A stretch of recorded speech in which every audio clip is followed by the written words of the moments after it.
Boa tarde a todos, meu nome é Dayana, eu sou fisioterapeuta, atuo na área de fisioterapia respiratória e atualmente trabalho com terapia intensiva no setor de urgência e emergência. Eu queria agradecer o convite do Dr. Fabrício e do Dr. Denison para estar conversando aqui hoje um pouquinho com vocês, né, sobre esses sintomas que as pessoas vêm apresentando nesse período pós-Covid e conversar um pouquinho, orientar sobre exercícios, algumas coisas que a gente pode fazer para ajudar. Então, assim, para iniciar nossa conversa, eu acho muito importante a gente ressaltar que cerca de 80% dos pacientes que vão ter a COVID vão apresentar sintomas leves ou serem assintomáticos. Esses pacientes muitas vezes vão ser atendidos em seu próprio domicílio, a nível de atenção primária, através de teleconsultas. Já outro grupo de pacientes, eles merecem uma atenção maior, são pacientes que já possuem, né, alguma doença pulmonar ou alguma doença cardiovascular prévia. Muitas vezes, muitos deles, né, já estão inseridos em algum programa de reabilitação cardiopulmonar com algum fisioterapeuta, e eu oriento, né, recomendo que esses pacientes continuem nesse período pós-Covid, nesse processo de reabilitação, que aí eu acho que é mais importante ainda, né, eles darem continuidade a essa reabilitação que eles já fazem. E os pacientes também que vão apresentar sintomas mais severos da doença. Esses pacientes, eu acho que à medida, né, que eles sentem maior limitação na sua capacidade funcional, maior comprometimento, sintomas mais graves, eles devem sim procurar um atendimento mais individualizado com profissionais capacitados. Então, assim, a gente vai tentar aqui um pouco, né, simplificar alguns exercícios, algumas orientações que a gente pode dar para ajudar nessa fase aí, igual eu falei, nesse período pós-Covid. Então, assim, são orientações mesmo de autocuidado, orientações que as pessoas podem fazer para ajudar na sua recuperação. Então, assim, o que eu tenho percebido, né, na minha experiência clínica, dos estudos que vem mostrando pra gente, e até o relato de algumas pessoas próximas a mim, é que a maior queixa, assim, das pessoas tem sido o cansaço, a fadiga, a falta de ar que elas estão sentindo nesse período pós-Covid.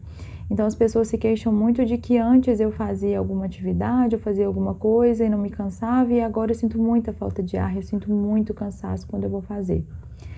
Então, assim, dentro, né, dos sintomas que as pessoas vão apresentar nesse período, muitas delas apresentam um comprometimento da função pulmonar. Esse comprometimento ele vai variar de indivíduo para indivíduo, de acordo com a gravidade da doença que a pessoa apresentou.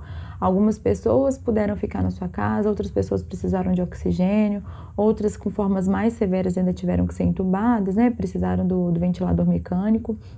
Então, assim, esse grau de lesão pulmonar, ele vai variar de indivíduo para indivíduo. Mas não é só pela lesão pulmonar que a pessoa está tendo esse desconforto respiratório, esse cansaço. Apesar de muitas vezes isso se manifestar como falta de ar, que é o relato das pessoas, o que tem gerado esse quadro também é o quadro de fraqueza muscular. O que acontece é que muitas pessoas já vinham de um período, né, de isolamento social, então já estavam mais restritas a seus domicílios, e depois, ainda durante o período do Covid, muitas delas ficaram em isolamento, às vezes, dentro da própria casa. Então, tem pessoas, né, que eu converso e tudo que eu já atendi, que ficaram dentro de um cômodo, isolada do resto da família. Então, assim, ficaram em repouso, imobilidade prolongada. Aquelas pessoas que ainda foram hospitalizadas, né, passaram por isso de forma ainda mais severa, né, ficaram no leito mesmo de hospital, igual eu falei, de acordo com a gravidade da doença, né, isso vai ser cada vez mais grave, assim, mais contínuo por um período maior. Mas mesmo aquelas que ficaram nos seus domicílios passaram por um repouso prolongado no leito, por uma imobilidade, porque muitas vezes tiveram que se isolar dentro da sua própria casa. Então, assim, imobilidade, os estudos já estão mostrando o quanto de comprometimento muscular, de fraqueza muscular, de perda de massa muscular que as pessoas estão tendo. Então, por isso que muitas vezes antes eu caminhava 1 hora e agora eu dou uma caminhada curta dentro da minha casa e já me canso. Porque o grau de descondicionamento físico ali que a pessoa está, né, o tanto que ela perdeu de massa muscular, se manifesta nesse cansaço, nessa fadiga. Então, é importante que a pessoa esteja não atenta só, né, associando os seus sintomas só à sua função pulmonar de forma isolada, mas de uma forma como um todo mesmo, do descondicionamento físico que a pessoa apresenta ali, principalmente relacionado a isso, né, da fraqueza muscular. Somado a isso, a gente escuta muitas pessoas relatando rigidez na articulação, então eu tô com muita dor na coluna, eu tô com muita dor no pescoço, tô com muita dificuldade de realizar atividades simples de vida diária, como tomar banho. Durante o banho eu vou lavar o cabelo e eu me canso, ou vou varrer casa e canso. Então, assim, é importante estar atento a esses sinais e existem alguns exercícios que a gente pode fazer para estar ajudando nisso sim, tá? Então, assim, muitas pessoas, né, os meninos mesmo, quando hoje me convidaram, né, falaram do pedido de vocês, as pessoas queriam exercícios respiratórios que a gente pudesse fazer para ajudar no pulmão específico. E é aquilo que eu estou conversando com vocês. Primeiro que, assim, a nível de evidência científica, alguns exercícios respiratórios, como inspiração profunda, né? Muita gente pergunta, eu posso fazer assim, de puxar fundo o ar, segurar lá no pulmão e soltar, soprar a língua de sogra, vai me ajudar? Muitas pessoas me perguntam isso. Então, assim, a nível de evidência científica, os estudos não mostram tanta efetividade nesses exercícios, mas muitas pessoas me falam que a nível assim, de acalmar elas, né, nesse período que elas estão muito estressadas, ficaram muito cansadas, ajuda. Então, assim, a nível de acalmar, de tranquilizar, se te ajuda, pode fazer. Mas a nível de função respiratória, função pulmonar mesmo, eles não têm nível de evidência. Eu tentei trazer um para vocês aqui, que ele é um dispositivo que é fácil de fazer em casa e ele tem, sim, né, muitos benefícios. Eu vou mostrar aqui vocês. Ele chama PIP selo d'água, algumas pessoas falam EPAP selo d'água, mas é um equipamento que ele vai fornecer uma pressão positiva expiratória. Então, o que esse equipamento faz? Essa coluna aqui de água que a gente vai colocar, ele vai fornecer uma resistência. Essa resistência, ela vai ser transmitida para a minha via aérea como pressão positiva, ela vai estabilizar a minha via aérea e vai permitir a melhor passagem de ar ali, tanto o ar para sair quanto para entrar, na verdade na saída.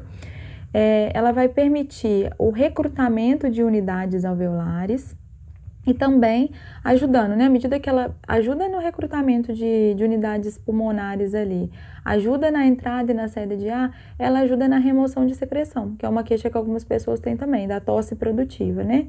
Então, eu vou mostrar a vocês aqui como que é feito, é super simples de fazer, super simples de usar também depois. Aqui, vocês viram que é uma garrafinha PET, né, que a gente usa.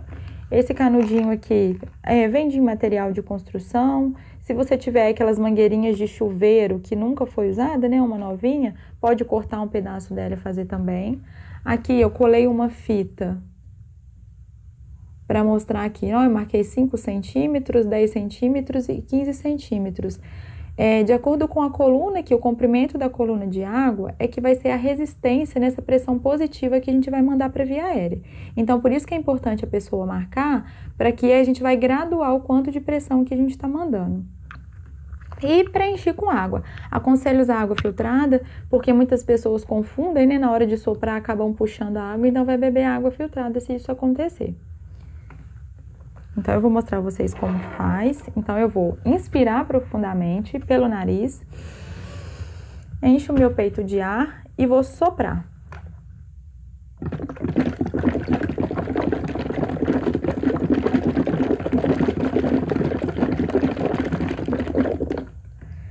É importante que esse sopro não seja rápido, ele tem que ser um sopro forte, firme e contínuo. Então, não é soprar rápido, é soprar de forma firme e contínua. Então,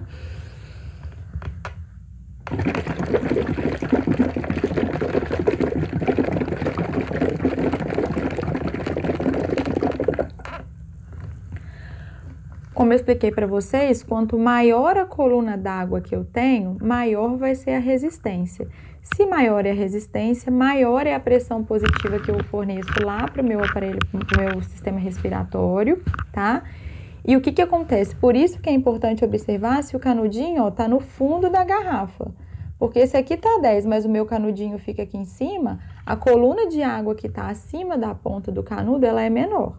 Então, sempre a ponta do canudinho no fundo da garrafa, tá bem?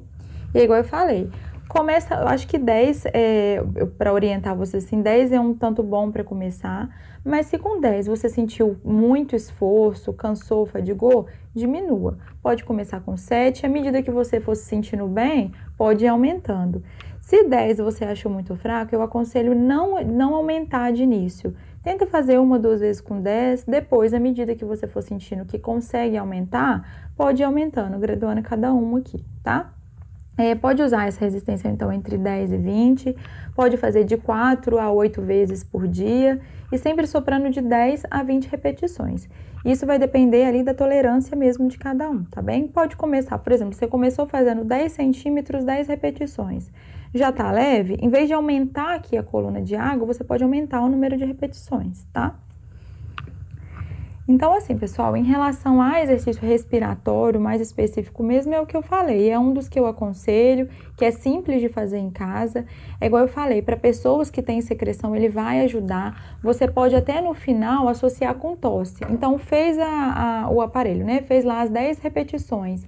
No final, enche o peito e tosse, porque ele vai ter mobilizado a secreção lá das vias aéreas, às vezes mais distais, e trazido aqui para a via aérea mais proximal. Quando a pessoa tosse, ou até pode dar uma ajuda aqui com a mão, né, na hora de tossir, você vai conseguir expectorar melhor essa secreção.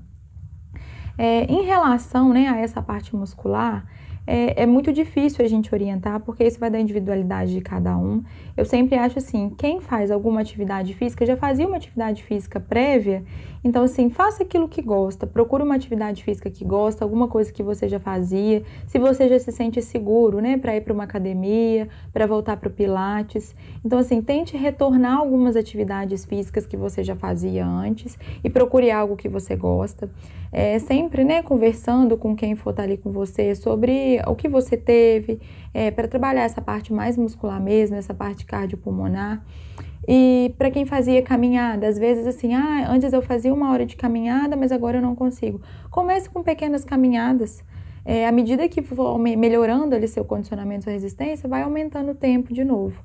E cada um, igual eu falei, dentro da sua individualidade, né, dentro da sua preferência, procure alguma atividade física que trabalhe isso em você. Tanto a sua musculatura, quanto essa capacidade funcional, esse estímulo cardiopulmonar. Tá bem? Eu espero ter ajudado de alguma forma. Se tiverem alguma dúvida, quiserem passar para os meninos, tá? Tô aqui disponível. Muito obrigada pela atenção de todos.